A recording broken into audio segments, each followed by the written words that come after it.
Okay, can you hear me now? Hey, everybody. There he is. Hey, Lynn. Can you hear me?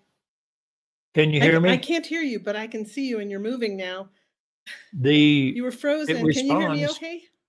Yeah. Can you hear me? Okay, that's good. For a few minutes ago, folks, he couldn't hear me, and nothing was working, and then he froze up. And I have fiber internet here, so I'm not at home. I'm at the office where we have really good internet. So hopefully everything will be okay. We just wanted to sign on time because last time when we couldn't get on, everybody thought that, what happened? What happened? They're not here. So just wanted to be sure that everybody knew that we're here, and we are. Oh, you know what, Lynn? Well, hold on a minute. Sorry, the problem might be on my end. Talk to me again. Let me see if I can hear you. Can you hear me now? Yeah, I can hear you. 3. Okay, good. So everything's fine. Yeah, the screen was responding. I didn't know why you couldn't hear. Yeah. Okay, so now we're good. Okay, let me see if I can. I don't know what's going on. We're also doing lights, doing some weird stuff with the lights. Okay, good. Hey, everybody. Hello, Arnaldo.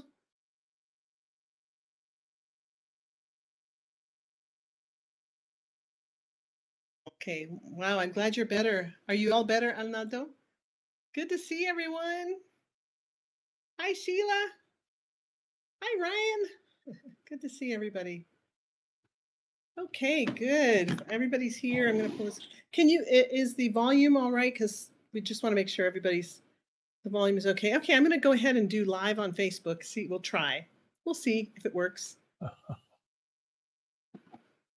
see. Last time we couldn't get it to work, so log into your Facebook account. Okay.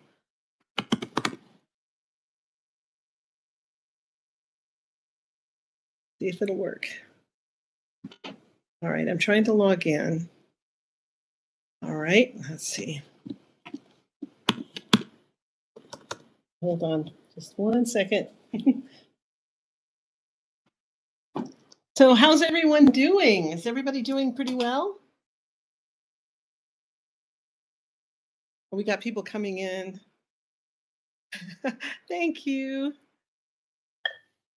Looks like people are signing in from all over the world. And it's asking me for my Facebook password, which I have to look up. So hold on just 1 second. There we go. I've got it right here.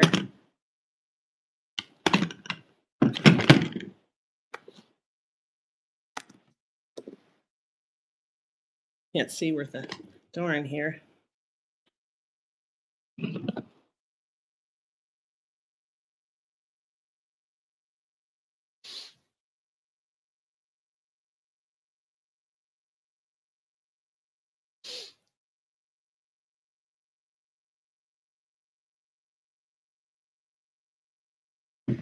Right. I just want to be sure that the people that are joining us on Facebook can get in there. And the webinar, right now everybody's getting sued for security breaches. Hey, how you doing?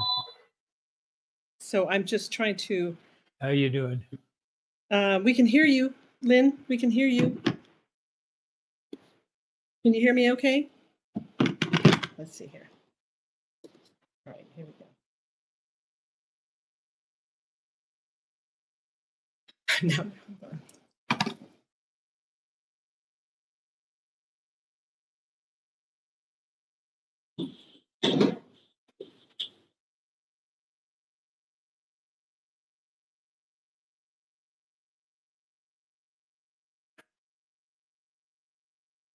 I'm trouble getting.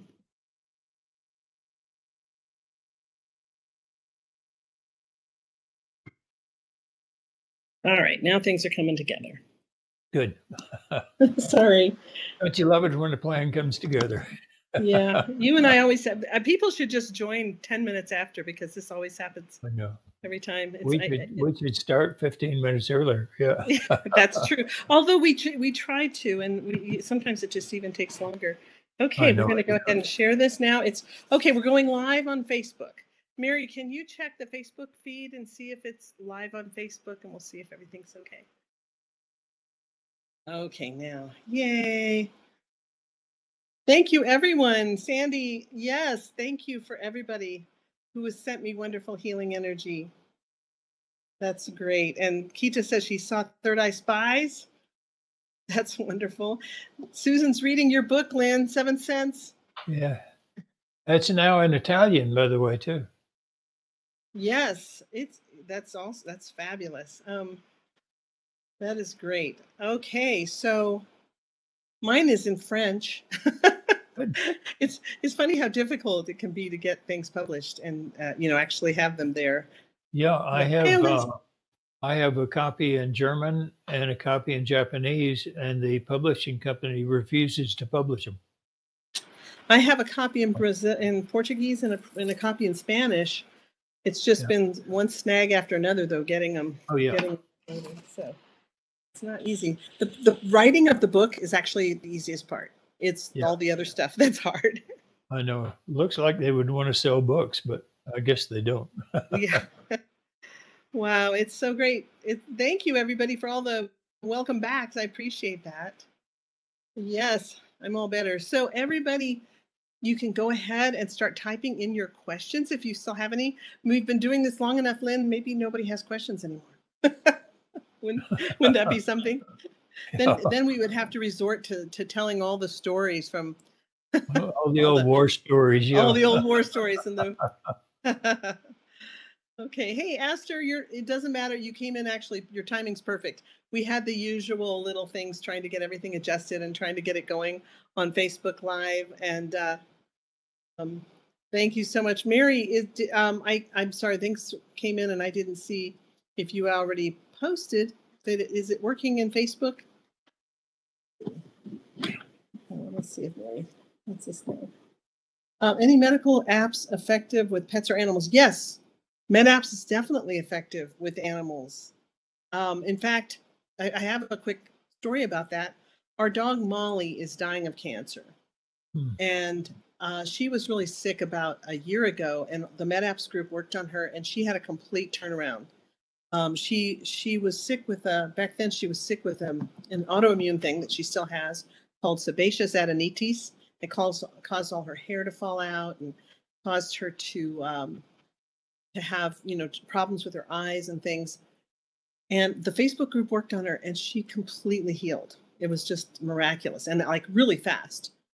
And then fast forward to about 2 months ago, she got cancer. She probably had it a long time, but we didn't realize it. But it caused a big tumor in her face that they said was inoperable because it was right there by her brain. Yeah. And it's causing her eye to protrude. And so a few months ago, when the vet was looking at her, the vet said, "I'm so sorry, but she only has about 4 weeks to go." Well, here we are now, months past that projected date of death, and she's going strong. I mean, she's not, she's not healthy. She doesn't look real pretty, but she has all kinds of energy. She still loves to eat. She loves getting petted. She still acts like a normal dog. And so, but in spite of that, I know that the MedApps really helped her a lot. Definitely. Yeah.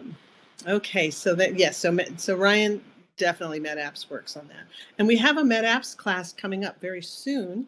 I believe it is August 9th through 11th is the next MedApps class. So anybody that qualifies for that, to qualify for MedApps, you have to have successfully, this was interesting because this came up as a question recently where someone had taken an intermediate class from another teacher and wanted to take my MedApps course. And I said, yes, you can, as long as you complete the exam. We have an exam, a final exam, and the four test sessions that you must do, the 4 targets you have to view.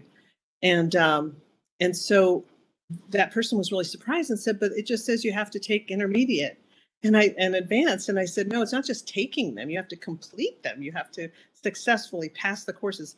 And if you think about it, in a university, it's the same thing. When there's prerequisites for a course, you must not just take the course, but you have to successfully pass the course, which usually includes a final exam. So if anybody wants to take the MedApps course, that's the prerequisite to have taken. We really insist on a successful intermediate, because without that, it's hard to do the diagnostic portion. It's impossible to do the diagnostic portion of MedApps. The healing portion, you have to have a really deep understanding of the nuances of CRV. I remember, Lynn, when I took med apps from you the first time, and I was just so blown away because I had taken all your classes up till then. I had taken everything several times. And I remember coming home and saying, oh my gosh, Jim, this is the most amazing class that I've ever taken. And it just blew my mind. And then It's 2 years later, totally different from healing. Yeah. it really is. And then 2 years later, I retook the course, the med apps course from you.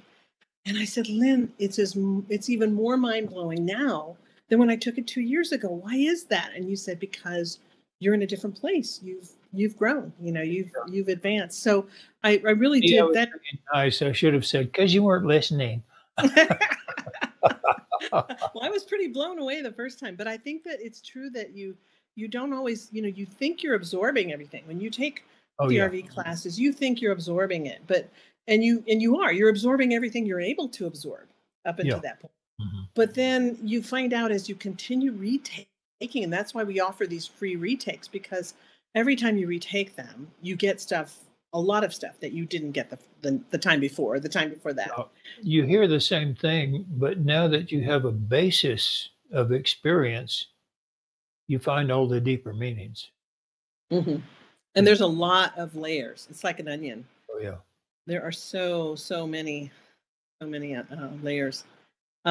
Hey, Lynn, you said you have a German edition of your book. A woman named Tanya is looking for that. I know. I don't have a copy of it. I have a copy of my manuals in German, but the copy of the book in German belongs to one of my students, and he hasn't sent me a copy.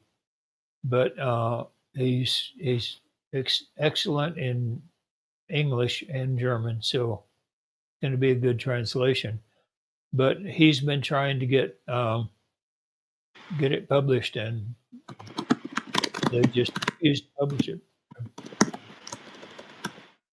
Okay, I found out from Mary that when I put it on Facebook Live, it went to my personal Facebook feed instead of to the group. So I just turned it off and sent it to the group. So Mary, I've just switched it over to Remote Viewing with Lori Williams. So you'll have to share a new link. Did you know that there's an episode of Remote Viewing on Netflix, The Unexplained, with William Shatner? I think I did hear about that, and that's with Paul Smith, I believe, is in that. No, that was with Rob Lowe. Paul was with the one on Rob Lowe, but there's a new one that just came out, and I believe. Oh, really? Oh, yeah, okay. It's called Superhuman, and Paul Smith is on that one too. Rob Lowe called me and wanted me to be on that show, and I couldn't go, so I called Paul, and Paul was nice enough to take it over. Yeah. That's neat. Okay, Jay has a good question. When doing ideogram practice, do you try to make them flow together or as individual ideograms? I hope that makes sense. Well, that's a good question. You try to make them so automatic that you're not trying to make them. You let your subconscious do it. And there are 3 forms of ideograms that come out. One is the single ideogram, single gestalt ideogram. Another one is where gestalts flow together, and you get many gestalts on a single ideogram, and that's called a compound ideogram. Then you have the complex ideogram, where your hand will do either a single or a compound, will automatically pick up and do another, and sometimes pick up and do another.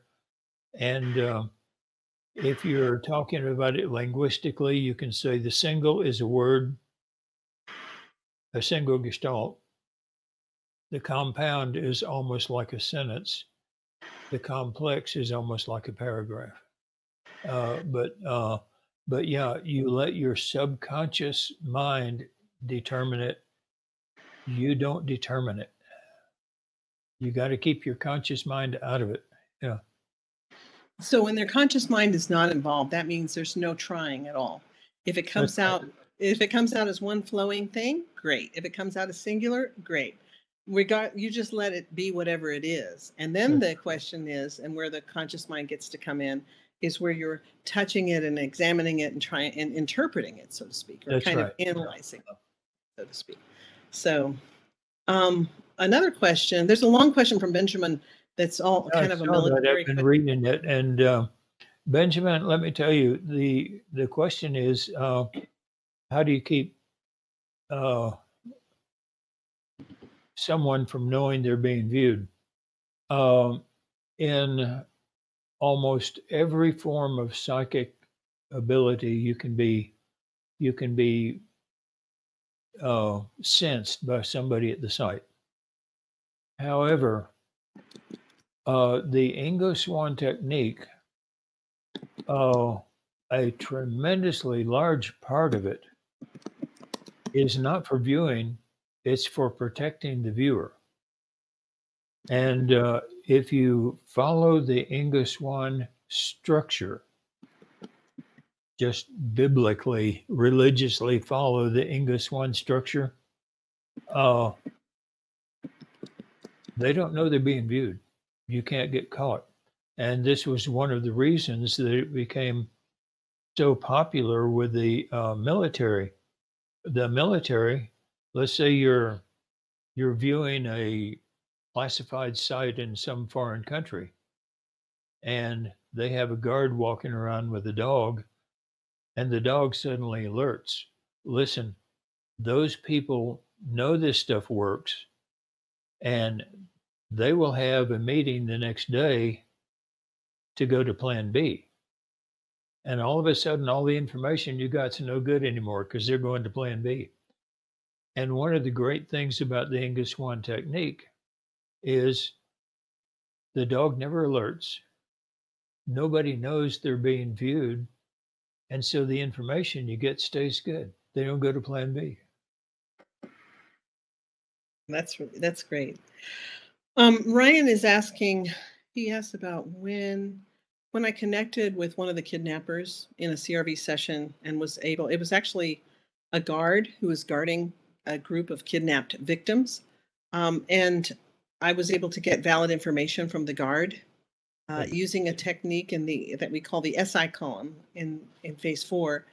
And we were able to verify that the information that I got from the guard, utilizing that technique, was accurate, including the name of the group that had kidnapped the victim we were assigned to try to find, as well as the location where they were holding the victim at that moment in time.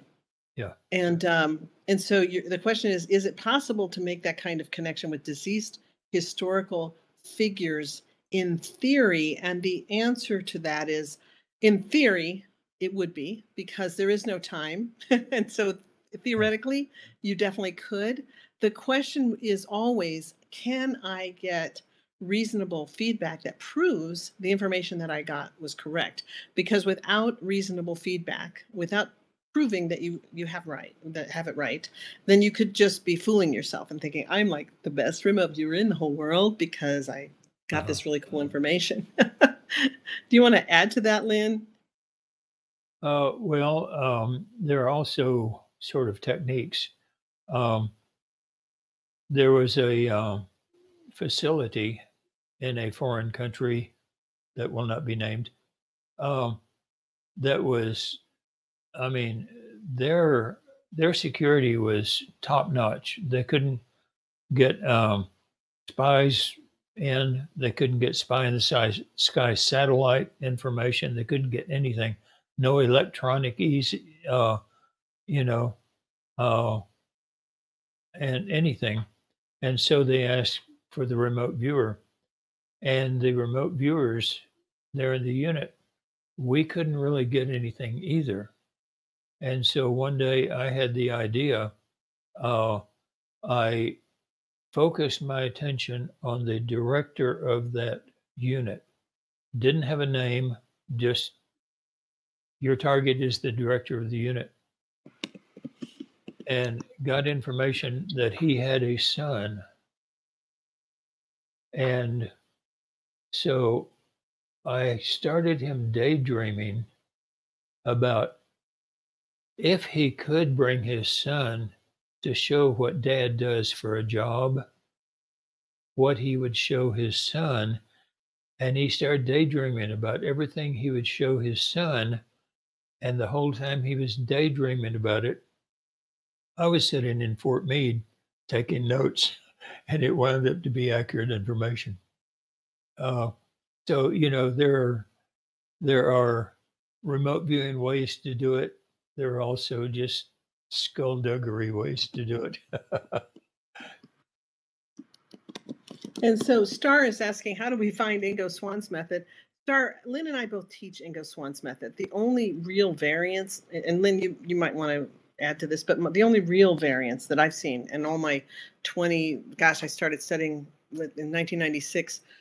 The big variance I've seen from talking to all the military guys and working a little bit with different ones, like in addition to Lynn, who I spent 90% of my time with, Mel Riley, Tom McNear, Joe McMonigal.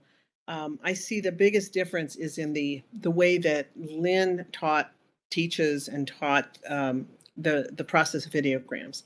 And there's really two pretty distinct ways of doing ideograms. I teach Lynn's method as well. And what I do now is when people are having a real hard time with Lynn's method, then I show them Ingo's method, because I found that Ingo's method of ideograms doesn't work really well with certain types of brains, like my husband's, who is a scientist, and other people do much better with Ingo's method. And so I now teach. I use them both too. I find that Ingo's method helps me get water. I always had a problem with water, and when I use Ingo's method, I get water every time. But I don't use Ingo's method all the time, because I find that when I'm doing a live operational project on a really complex target, I need Lynn's method to go really deep and to get all the information, because Ingo's method helps me get preliminary information. If you're just doing practice targets or simple targets, for me, this is just me and my experience. I use Ingo's method for practice. The thing is, that was the martial arts method was not the method used by Ingo. And yet, when I got into the unit, it's really the method I learned from the other viewers. Now, Paul will tell you that nobody ever used that method, but it's the method I learned from the other viewers. And so, and both ways work. Both ways work. Yeah. One thing I was just going to say was that, having worked really closely with Mel Riley, and even having been Mel Riley's monitor and Mel Riley's project manager on a few projects, I was Mel's structure and your structure are identical. And so I was like, English one method, yeah. So and I have changed some terms. I got an email one day right after, while this was all still classified, by the way, and I had retired, telling me that Ingo did not want anyone using his terminology. And his terminology is very complex anyway, so I just use simple things like he says, to objectify something. And what he means is you go over to the side and you write it down over there. So I changed that to set aside, things like that. And so then come to find out, the person who sent me that email was lying about it, and immediately started saying that I had ruined the Ingo Swan technique and all that. But by that time, I had changed my manuals to the simplified terms and all that. So the terms are a little bit different, but they mean exactly the same thing. There's no difference. Lori and I both teach the Ingo Swan method. Yeah. Yeah. So Catherine Garcia said, is Ingo's method available online or in a book? Catherine, phases 2, 3, 4, and 6 are all include Ingo's method, that in the way Lynn and I teach it. Phase 5, I believe, is a bit different, because in my understanding, even from talking with Tom McNear, who was Ingo's first student and whom Ingo taught through phase 7, and is the only person Ingo taught through phase 7. My understanding is that Ingo himself, phase 5 was kind of nebulous with Ingo. And and he changed a Ingo lot. had one method for stage 5. Um, well, he had 2 methods for stage 5, and one of my students invented a 3rd method. I took that to Ingo. Ingo approved it. So, so I teach all 3 methods. Now, I think, Paul and some of the others teach the original 2 and not the 3rd, but the 3rd winds up being very useful too. But and was Well, Ingo approved, yeah. Mhm. well, I wanted to also say that when I talked with Tom, it seemed my understanding is that Ingo changed Phase 5 quite a bit too. He Oh, he because did, many times. the thing people need to realize is that when Ingo was paid by the U.S. government to develop CRV, you think about the Wright brothers plane that from that day in Kitty Hawk. Everything changes and develops. So Ingo too, even his I believe his niece is going to be speaking at the IRVA conference, Oh, good. and Mhm. his niece, one of my former students and a dear friend of Lynn's and mine, Gail Husick, who runs a remote viewing company that does remote viewing services called Husick Group LLC. Mary, can you type that in the chat for everybody?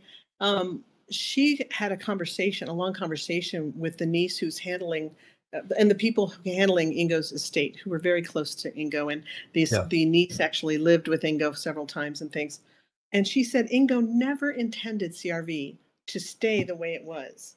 No, He he didn't. intended No, he no. intended for it to grow. He intended for it to Yeah. develop. Because In really, fact, if you think of he changed it many times himself. Yeah. exactly, and he only taught a total of what, 6 or 9 students, was it? I think altogether was his Uh, total number that 8, he taught. I think it was 8. Yeah. Anyway, it was a handful of people, and so he never, of course it's going to develop past that, because it was kind of in the beta stage. If you think Yeah. about it, when Ingo was no longer in the employ of the U.S. government, CRV was still in the beta stage, and then the military had to take it and develop it from there and make it Yeah. so that it could be uniformly used and things like that.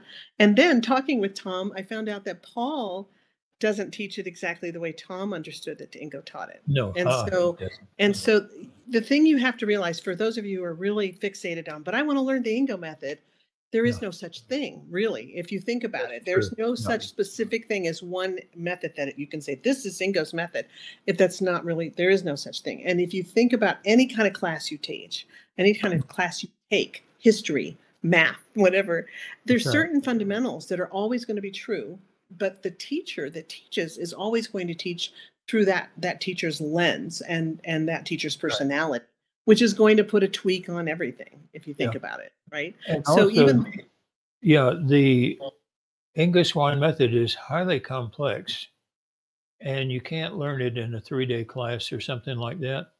And the fact is that when a student comes, we say, "What do you want it for?" Because parts of the English Swan method work great for police work, parts work for research, parts work for technology, parts work. And so when you find out what a student wants it for, you teach them those parts. Somebody else will get the different parts and they'll say, "But you taught us 2 different things."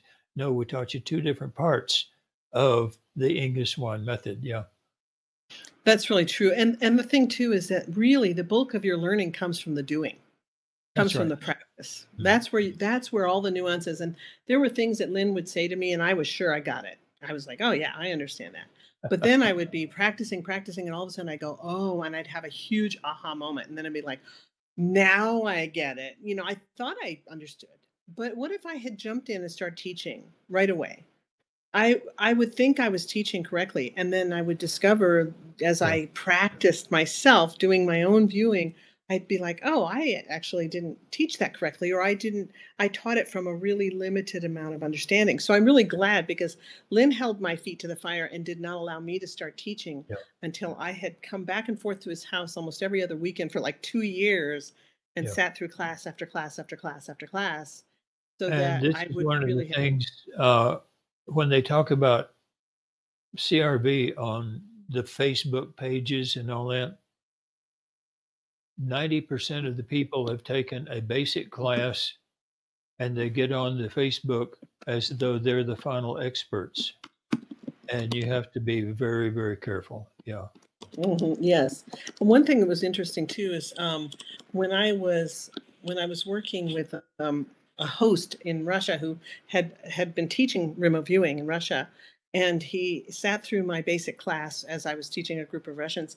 Afterwards, he came up and he was so excited. He said, "I took remote viewing from this woman. I can't remember her name." And he said, and I never understood phase one. He said, "Now I understand phase one." And also, a lot of people. I've had many people go through the basic, intermediate, and the advanced course. And at the end of the advanced course, they say, now I really understand phase one. That's really true. I mean, phase one is the most important part of the whole CRV process. And it's extremely complex because it's really opening the door to the subconscious mind, and it's creating a method for you to communicate in a way, or to allow the subconscious to have a voice. And because of that, it's not an easy thing to really get until you've gotten some experience under your belt, truly. And so I spend a ton of time just working on ideograms and talking about phase one. And my book just skims the surface, really. I mean, I wrote a whole book on it, and it still is inadequate. It's still inadequate. And also several people asked, explain the difference between Lynn's method and Ingo's method. And I really can't do that in this webinar. I can't do it. But those of you who are my students, a few of you are my students and really want to do it, we have an amazing, well, I shouldn't say we use the word amazing. I have a 4-hour class on the difference. And so if Tracy, you can definitely get that. All you have to do is check in with Mary and say, "Hey, Mary, send me the link to it." What it is, it's two 2-hour club PRV mentoring classes that I taught right after working with Tom and really understanding Ingo's method a lot better. And so if you're my student and you want to really understand Ingo's method, just let us know and we'll send you the link to those club PRV meetings, which is a total of 4 hours in total. Excuse me, my chair's getting too far away. Anyway, so let us know if you have that. And both of us teach the generic Ingo Swan method, not the specialties, not the special and all that. We will teach those in special classes like police work, medical work, and things like that. But like I say, when we teach just the basic course, we teach the generic Ingo Swan method, and actually without change. Yeah, and also then somebody asked, Kita asked, if we're worried about the government trying to silence us in the future about these incredible teachings? It's not really worth worrying about. I think the government is worried that we're going to silence them. Well, the bottom line is that if the government was going to really jump on us, how long have you been teaching, Lynn? Since 1996, and I've been teaching since 2000. The public since 1992, And so, and 8 years before that, Right. So I've been teaching it since 2001. So I've been teaching 21 years. Lynn's been teaching far longer than that. So we're 9 years longer than that. So if they were going to do something to us, you'd think maybe they would have done something by now. And in fact, they are. It actually became public that they're trying to install it as an intelligence method officially back into the military and the government now. So then Martin asked, he said, "I've recently retrained as a hypnotherapist. Can you tell me if there was a particular aspect of hypnotherapy you found most helpful as a background to studying CRV?" Actually, CRV was the background to studying hypnotherapy. I learned CRV first. And then when 9/11 happened, and I was working as the director of a refugee program for a nonprofit. And 9/11 happened, and my boss, I was a newly recent single mom because I had recently gotten divorced, and my boss said, "Hey, we're really afraid we're not going to make it. I mean, the agency might shut down. You might be out of a job." So I decided to study hypnotherapy because it just seemed like it really made sense to go hand in hand with CRV. And I have learned a lot of things in CRV that really helped my hypnotherapy practice. So CRV fed and was the foundation of my hypnotherapy practice, not the other way around. And Josie's asking, is front loading actual information that's given by the monitor about the target? And is this done before the coordinates are given? No. Go ahead, Lynn. Front loading, any information about the target is pollution. And that's what most people do and call it front loading. They'll say, oh, you know, it's a getaway car or something like that was used. That's pollution. Front loading itself is nothing more than telling you basically what part of the target to focus on. And so, you know, you have a target that has all these different activities going on, and buildings and cars and everything else. And you tell them the target is biological. What you're saying is, don't bother with the buildings, don't bother with the weather, don't bother with any of that stuff, because if you do, you're going to spend 5 to 20 hours in a session. Just tell me about the biological aspect of the target.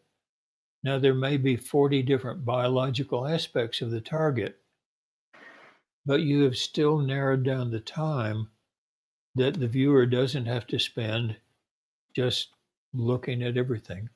And so the front loading only tells the viewer where to put their attention, and that's it. Anything else is pollution. Yes. Robin had a good question. She said, how do you know where to begin if you're already an intuitive? Most of us are already intuitive. Some of us have experienced intuitive things our whole lives, which, you know, I did. I was afraid to use the word psychic because I thought it was a 4-letter word coming to this from a missionary background. And I'm so glad that God led me to Lynn, because I couldn't have had a better instructor of having a background as a Baptist and then as a Methodist minister. But I have to say, for everyone, begin at the beginning, regardless of your intuitive. What the biggest mistake and the biggest holdback that I've seen for people who know they're intuitive is that they think they're a step ahead of everyone. And so they don't start at the beginning, and they don't come in with a beginner's mind. And that's a huge mistake. You got to start at the beginning. Yeah. The problem that I found with most people who are natural psychics is they have already developed bad habits. They go into the Ingo Swans method and they say, oh, I'm going to do it my way. And when they do, they lose the protection that it gives. They lose the structure that it gives and all that. But the big secret, and it's not a secret at all, of the Ingo Swans method is it doesn't make you psychic. You already are psychic. And in fact, there's nothing psychic about the Ingo Swans method. It's an interview and report process that teaches you how to interview your subconscious mind and get the psychic information that's in there. And the structure itself, there's nothing psychic about it. It's strictly, listen, a newspaper reporter could learn the Ingo Swans technique and become a Pulitzer Prize, just because he would learn to interview and report what the interviewee says, not what he thinks it says. Yes. And also, like I say, it provides protection for the viewer. Yeah. There's a lot of built-in protections for the viewer Oh yeah. that you'd miss if you don't. So yeah, so just my best advice for anyone who thinks, hey, I've had people write me and say, could I take your advanced class? I'm already really psychic. I don't think I need the first two. And I'm always like, nope, no, because it's a structure and it's a set of protocols and you can't jump in at the end. I mean, it's like could I jump into calculus if I haven't taken basic addition or subtraction? Nope, sorry. Got to start at the beginning with the basics. Also, I have a question. There's a question here, Lynn, that I think will really help because you can answer it, and then I can answer it the way that I was taught from Tom about how, because this is one of these questions that will bring out the differences between the way that you and I've been teaching ideograms and the way that Tom explained that Ingo taught it. And the Yeah. question is, I have a question regarding gestalts. The level 1 gestalts are the elements present everywhere, like air, space. It is even present in an atom. So my question here is, are we really remote viewing in level 1? The chances of having at least 50% of the target right is very common. So you take over from Oh, it's there. not very common at all. We actually did the data on it, and having the if you're going yes or no, then yeah, you got 50%. But if you go in what color is it, that's not 50% right or No, wrong. but he's talking about phase 1. I know. You have a chance of getting And 50% if you're just getting here's gestalt the right. thing about phase 1. You are not remote viewing with your conscious mind. Okay. In phase 1, you give a cue to your subconscious. You let it do the ideogram. You don't actually start interviewing and all that until you get into stage 2. That's where you start remote viewing. In stage 1, you're not worried about the target at all. You're just saying, hey, subconscious, tell me what all is at the target. Oh, land, water, and something man-made. Okay. Oh, good. Now, let's remote view the man-made in stage 2. Okay, in stage 2. Now, let's remote view the water. Okay. But in stage 1, no, you are not remote viewing. You're simply cueing your subconscious and letting it tell you the basics of what's at the target. And those basics then structure your remote viewing. And that is exactly true. And that's also true in the Ingo method. You're just getting the basic idea of what's at the target so you can then use that as a foundation. That is the Ingo method. Yeah.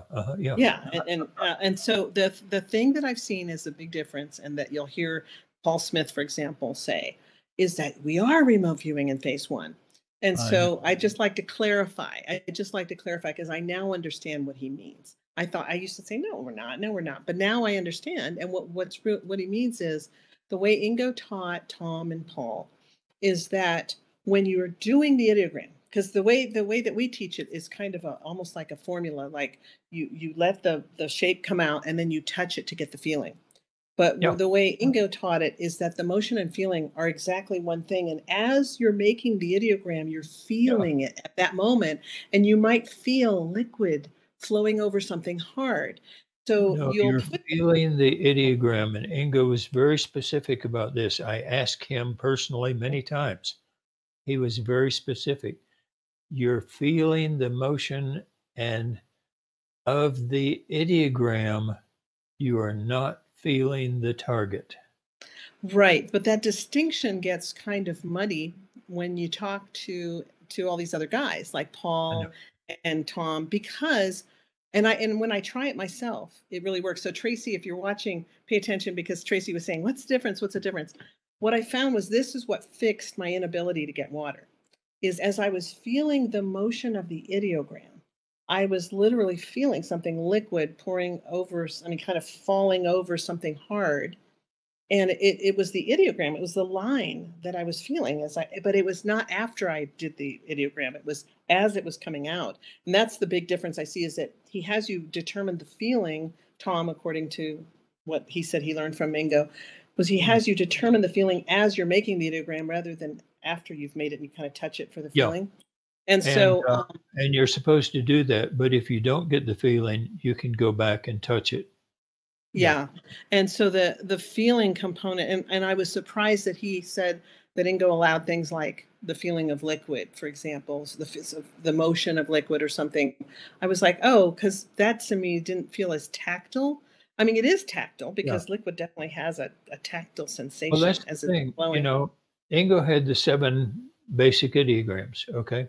And he has water, okay? He Mhm. calls it water, but he's very quick to tell you, yeah, you get that and you get water. Then you go into stage 2 and you say, describe the water. Oh, smells like gasoline because it is gasoline. Yeah. And, the fact that you get water doesn't mean it's water. It means it's liquid. That's all it means. Right. And so we just want to clarify that there are some nuances of difference, but I feel like Yeah. the differences are not as big as some people that we've heard complain that, they're really different and Lynn doesn't teach Ingo's method. It's really, the nuances are much. It's kind of like people are saying, are people trying to bring peace to the planet right now are saying, let's focus on the things that are very much alike in all of us, rather than our differences. And I think that that's an important thing. It's not that different. Not at all. Not that different. Well, some And people are competing. I'm not, yeah, Lynn and I really believe in a model of collaboration cooperation. and cooperation over competition. Oh, Um, yeah. so, so that's really, really, really important. Um, Let me just see real quickly. Uh, Kita asked if CRV is similar to a deep meditative state, and not really, not especially not in the beginning stages at all. No. Um, and In fact, we had a congressman come to see if he was going to vote to fund us for another year. We were not permanently funded. We had to earn our funding every single year. And he came to see a demo session. He told uh, he had brought a target that he didn't know what it was. One of his aides had picked a target, sealed it in an envelope, and all that. Um, and so that we couldn't pick his brain and all that. And so he watched the session, and he came to our director and he said, I am totally underwhelmed.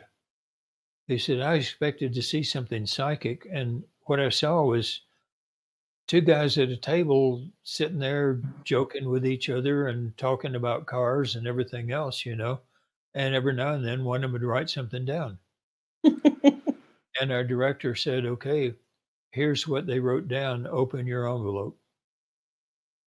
And this congressman had the session in this hand and the feedback in this hand, and excuse the language, he kept saying, "Damn, damn." Yeah. And we got funded for another year. Yeah. But there's Dam's no not too no bad. altered state. Damn is not the only one he said, but that's the one. I was going to say, I was expecting something a little more dramatic when you said, "Excuse the language." I love Mara's question. And Mara asked, how does clair empathy or clairaudience or kinesiology differ from what you do? And I just want to address that because I've had so many psychics, and I have so many psychics and mediums and clairvoyants and things in my classes. And I think I even talk about it in my book, Boundless.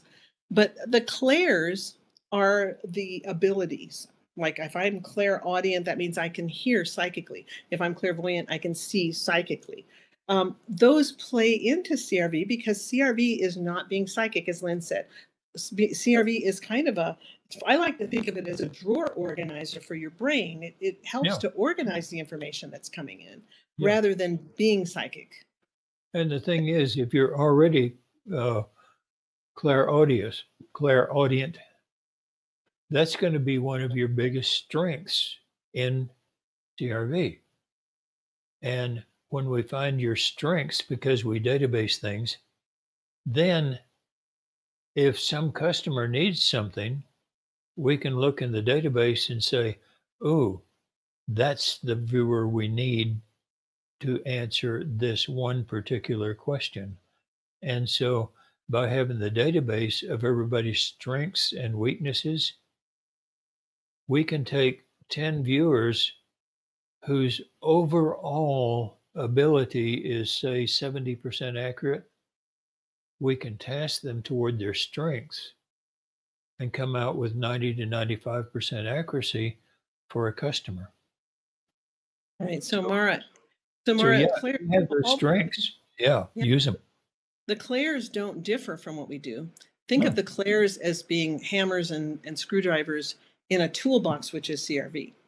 You're going to grab if you need a screwdriver, you're going to grab the screwdriver. So if as you're working your clairaudience and clairempathy and all those other things you mentioned, those are going to come into play while you're doing the CRV technique or methodology. Let's see. Anything else? Do you see some other questions, Lynn, that I love this question. Does being on a spiritual quest for soul progression and advancement help? From what I have seen and experienced myself, you cannot get in touch with your subconscious mind to this depth of experience without being on one. You wind up on one anyway.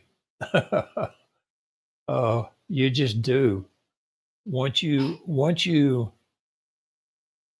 get in touch with the universe and experience it, and you learn about yourself to this depth, oh, you're on a spiritual quest.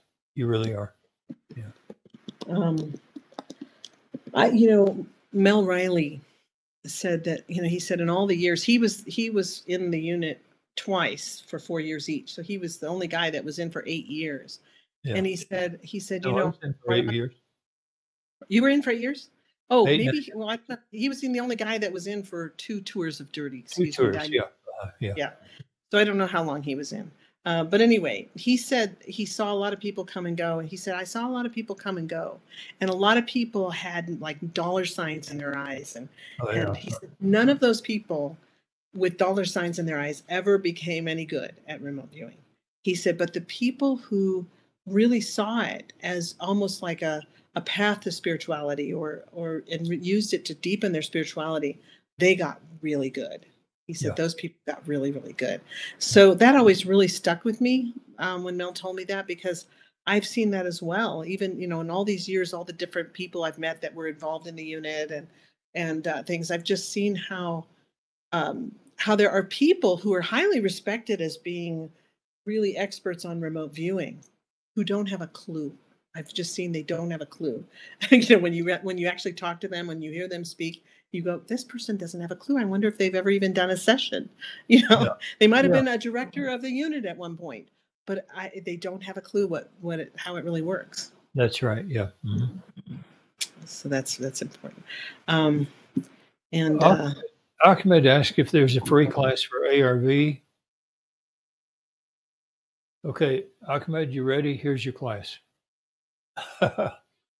ARV is where you take something that is hard to view, like numbers, and you give a representative to it that is easy to view. And here's where your strengths come in. Let's say you're really good at sounds. Okay. So you want to know which number is going to be on the lottery ball, 0 to 9. You give a totally different sound to each number. Then, after the lottery ball comes up, you play the sound that matches, that is associated with the number on the ball. So earlier that day, you simply move forward to after the ball is picked and say, what sound do I hear? You don't care about the number. You only care about the sound. And so you can do that with sounds. You can do it with taste. You can do it with remote viewing targets. You can do it with any number of different things. There is no one set method for doing ARV, but the principle is you associate something easy to view with the thing that's hard to view. After the event, you give the feedback, and before the event, you view the feedback, not the event. You just learned ARV. That'll be $10, please. Thank you, Lynn.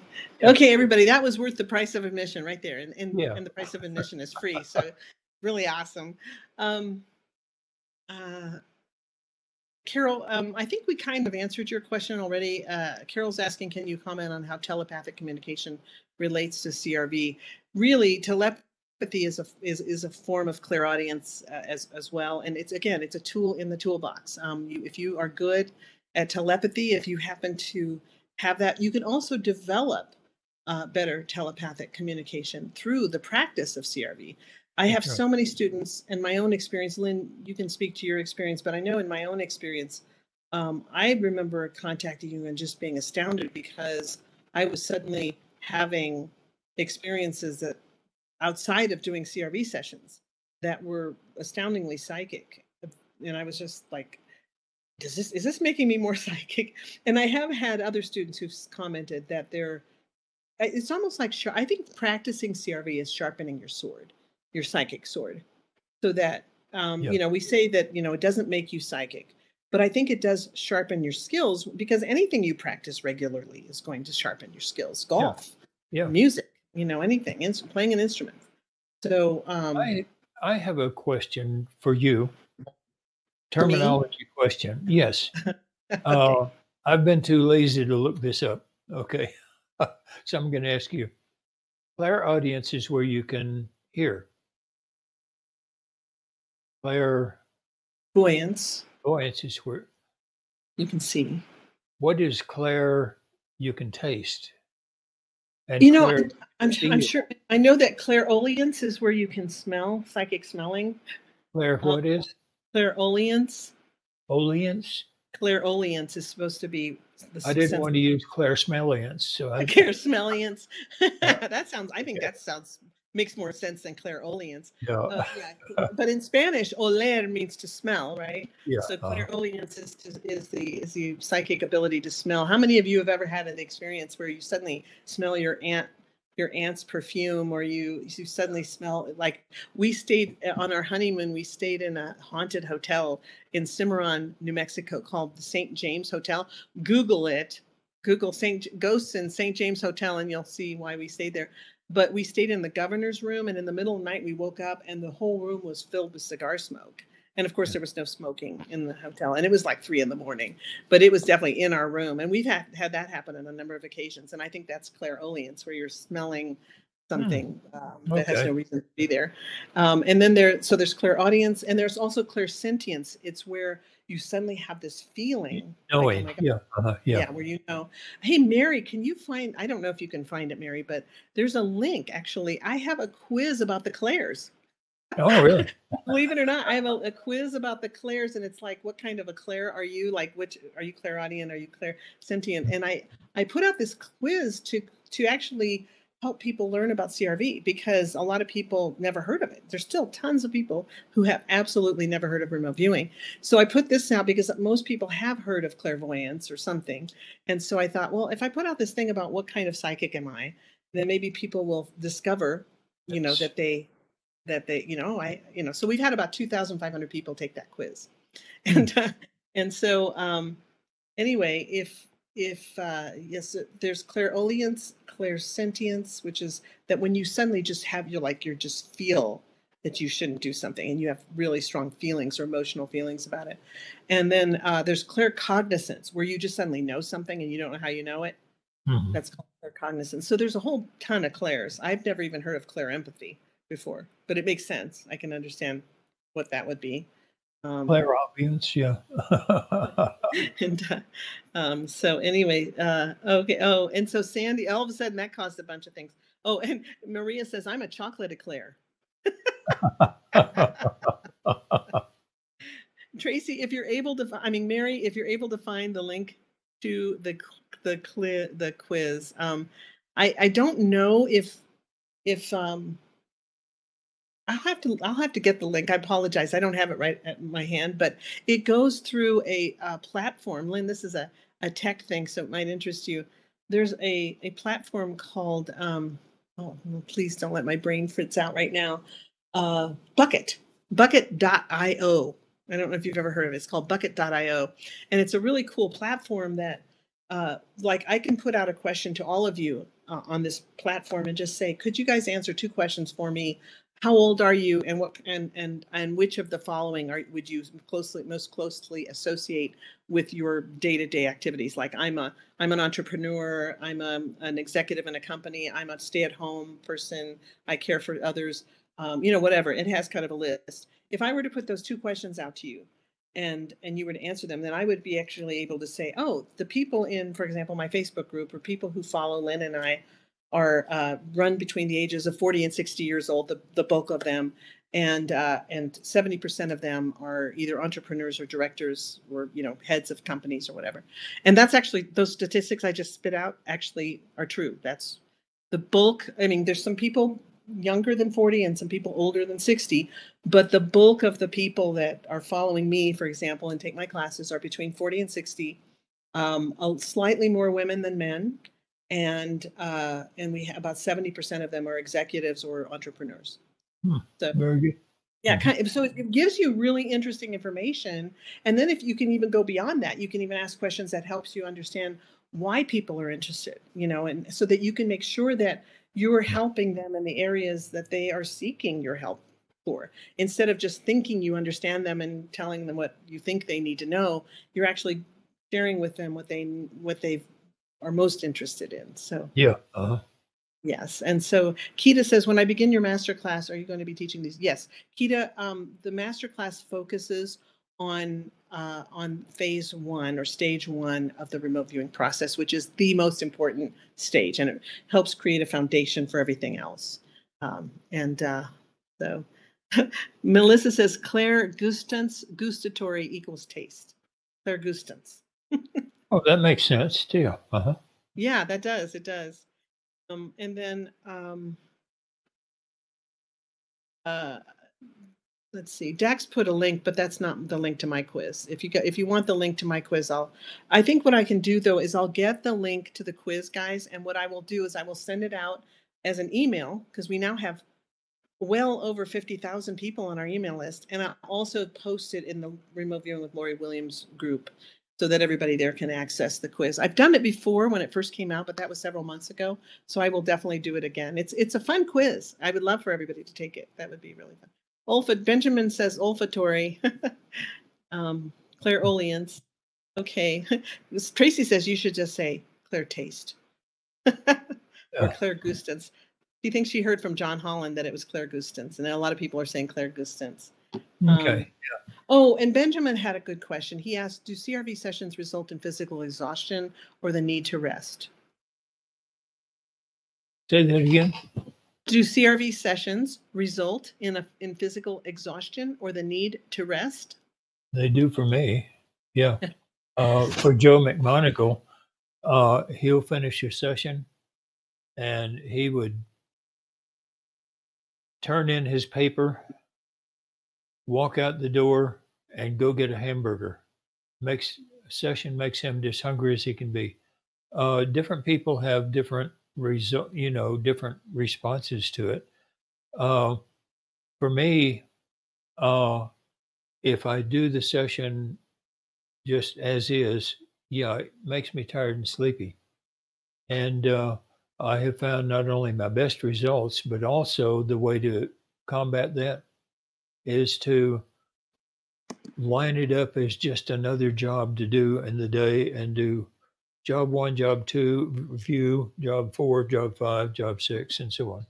And just smear right through it. And I don't get tired that way. Yeah.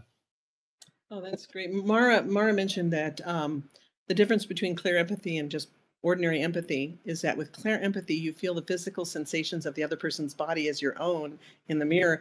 Lynn, do you remember when I called you and I was super upset because I was suddenly feeling other people's pain and I didn't know what to do about it? And it was something that just hit me. And what helped me was I read a book by a physician who wrote about that type of intuition. And she called it, she didn't mention clear empathy, but she mentioned mother's intuition, that historically it's been known as mother's intuition because frequently mothers will suddenly have, an impact in their bodies if their child, like their son is away at war and he gets shot or something and the mother feels it.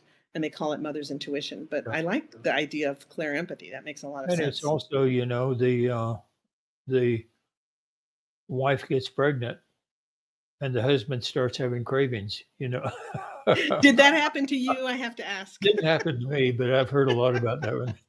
I've seen a lot of husbands gain weight when their wives get pregnant. Like, I just got to eat all the time. Well, we've reached the end of our time, folks. So could I make an announcement first? Oh, yes, please do. I have bought a 122-acre ranch, and we have named it the Remote View Ranch. It's out in the middle of nowhere. It's remote, and you talk about the view, just standing out there looking. We're building a facility out there that will be for remote viewers. And we're going to cost us a fortune. So we're going to do some crowdfunding and all that. But it's 122 acres, and there are miles of empty land around it. So peace and quiet, star parties, comet and UFO watches, plus the remote viewing, and even the State Space Museum is now wanting to have star parties out there. So that's so cool.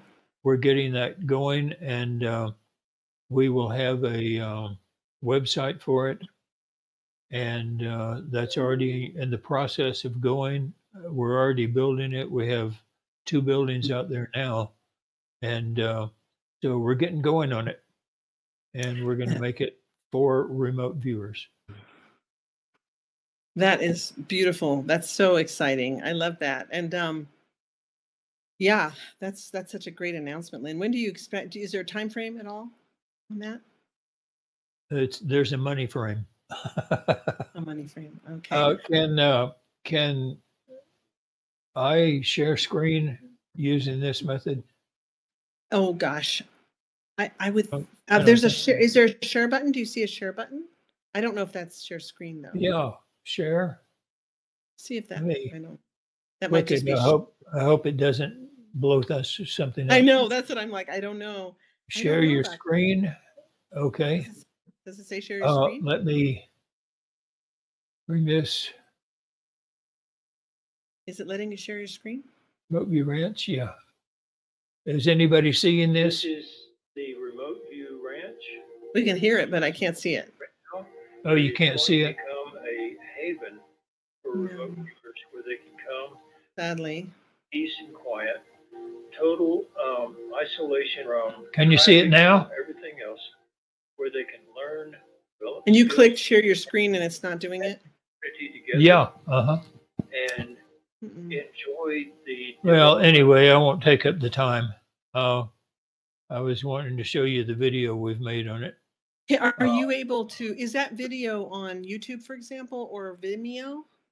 It's already up on the website for the Remote View Ranch, but the rest of the website is not developed yet.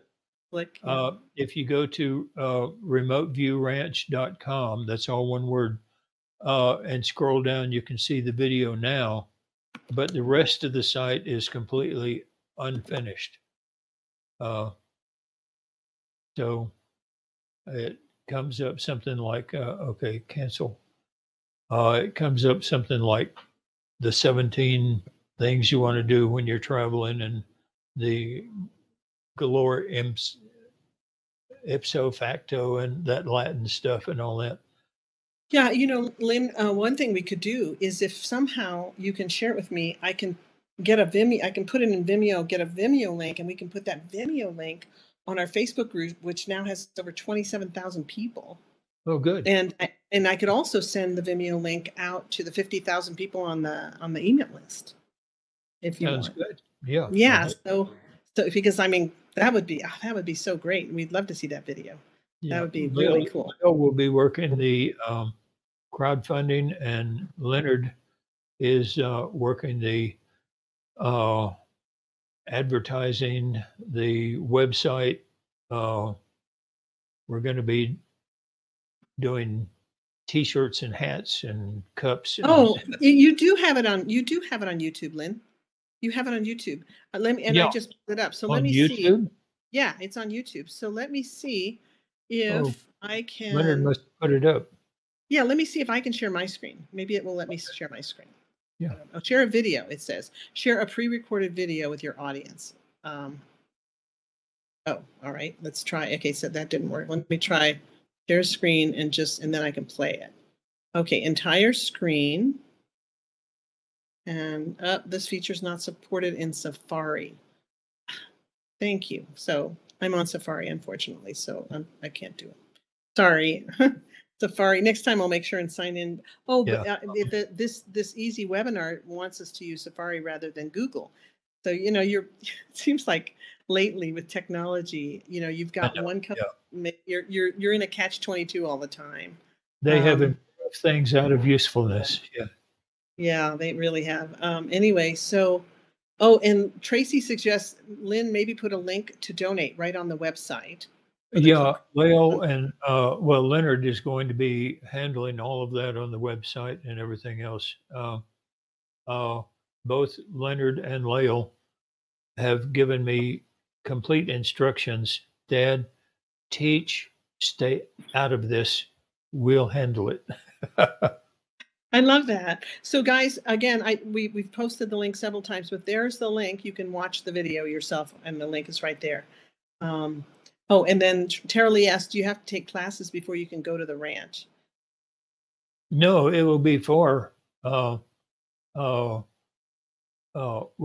teaching. Also, Lori can come in and teach. She'll have a place to teach large classes in person. And the other qualified trainers will too. That's great. Guys, thanks so much. We're going to go ahead and sign off now. Thanks for joining us. We had a lot of people join us today. I think we got up to like 189 or something. And so we love you all very much. And we'll be back next month. Mary, what's the date of our next one? Or Lynn, do you have it handy? I think it's August 2nd at noon. August 2nd, same time, same station. Mary will be sending out the link on that date that morning. But August 2nd at noon. August is our next. I have August 7th. No, it's August 2nd. I have it on August 2nd. Is it August 7th? Let me see if I might. No, it's always on a Tuesday. The 7th is a Sunday. We don't ever do it on a Sunday. Oh, so okay. Yeah, it's August 2nd. Yeah, it's August 2nd. We always do these on Tuesdays for whatever reason. Yeah. I gladly pay you on Tuesday for a hamburger today, right? So Wimpy, yeah. Anyway, guys, thanks so much. Love you all very much. And let me see. Oh my goodness, there's so many. These are all just thank yous. Thank you, guys. Yeah. Appreciate you guys. Lots of wonderful messages there, Lynn, if you can see the chat. Okay, we'll see you guys next month. Bye-bye. Bye-bye.